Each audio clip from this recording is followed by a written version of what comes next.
Okay, so today I'm going to show you how I do my four-edge paintings. I'm going to be trying out a new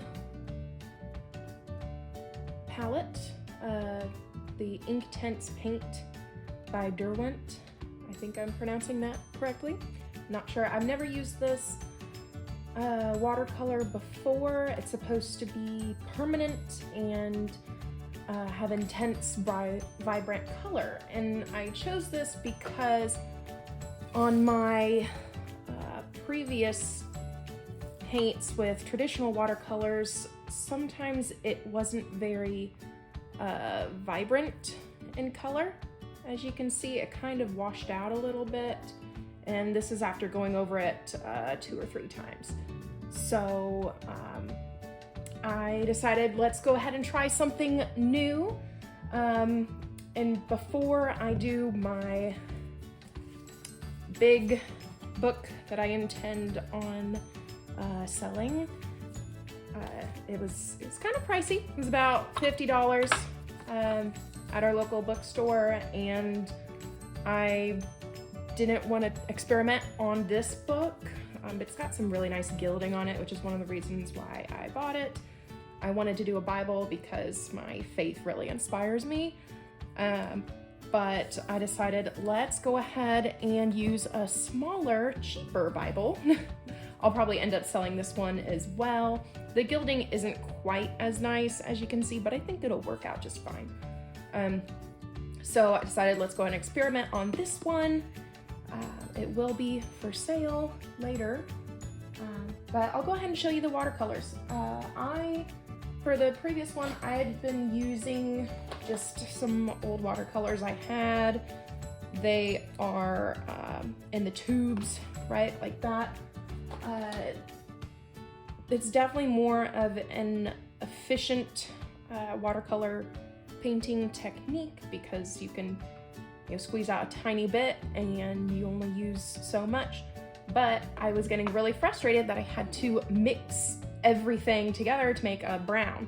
And I was not super happy with the green color. It was more of a bluish green, and it made my whole plate a complete mess. And so that is another reason why I bought this one, this palette, because I like organization, and when you're using watercolors, things can tend to get a little bit messy. So I'm gonna go ahead and open up this new watercolor set. Ooh, this is the first time I've opened it up, so saved it for you guys. So as you can see, it has our little kind of paint swatches on there to show you what it'll look like. However, that's probably not the most accurate. To get the most accurate coloring, you've got to actually put it on paper. So, oh, look at that. Very nice. So this one actually comes with a little brush here. It's like a brush pen that you can fill with water. You fill this with water, and then you can attach that by taking off this little cap, twisting it on there, and then you've got yourself a little paint pen. Isn't that awesome? So this way you can take it on the go. I saw that in the reviews and thought, wow, that is a really cool idea. But I will go ahead and use my own brushes for this project. I don't want to experiment too much, so we'll just change one variable at a time. But I just thought that was interesting and thought you guys would like to see it. But there you go. I'm gonna go and just put that off to the side. So the way I like to watercolor is by having 2 little containers of water. I've got my dirty rinse water and my clean rinse water. I always rinse with the dirty first and then finish off with the clean. And if I'm diluting any paint, I'll use the clean as well, just to keep things a little bit less messy. So as you can see, what I'm gonna be using is this handy dandy little book press. I just made it today, so brand new. I can't take credit for the design, but I can take credit for making it. So it's going to hold this book at a nice little angle here. Well, it's gonna get a little bit loud. Maybe, we'll see. It would help if I went the right way with that. There we go. Okay, so if you've never seen this before, basically just hold, you slide the book in, and I'm using a Bible. So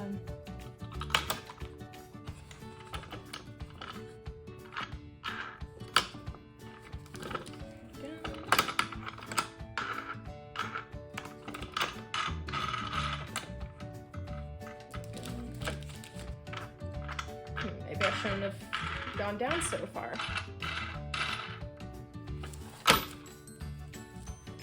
So the nice thing is that with this design, I can slip that smaller piece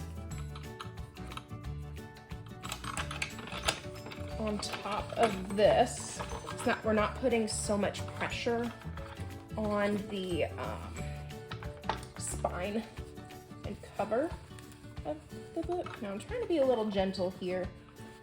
So since I did just make it, this is the first time I've been using it. So there we go. Now,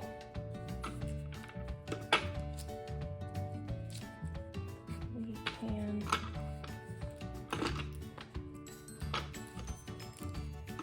this is the first time I've used it, so we'll see how it goes. The way I've done it before is just by using any board, but I wanted to be able to press it and keep it there. But I also want to be gentle because, as many of you probably know, pages of a Bible are very thin, especially when you get to something like this. Very, very thin pages. So I wanted to be gentle. Now, the trick with four-edge painting is you have to have it at an angle, or else you're not going to be able to see the painting, and it'll be covered up by the gilding. So I think this is probably a good enough angle for us to get started. Okay, go ahead and push that down to keep that angle there.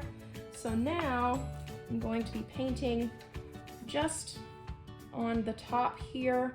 It's like painting a staircase, right? So we're going to be painting on the riser of the stair. We're going to be painting on the flat part of the stair on top of the page, and the gilding is going to be on the riser. So I'm going to switch this to a time lapse so that you're not staying on here forever, and we'll see how it turns out.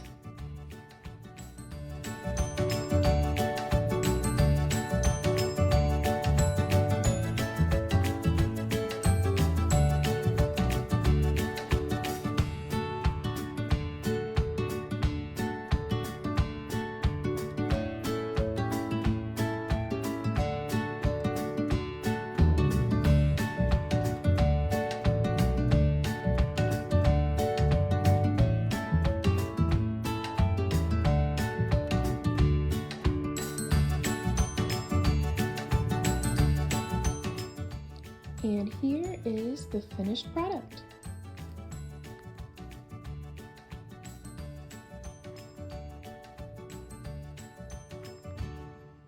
Hope you enjoyed it.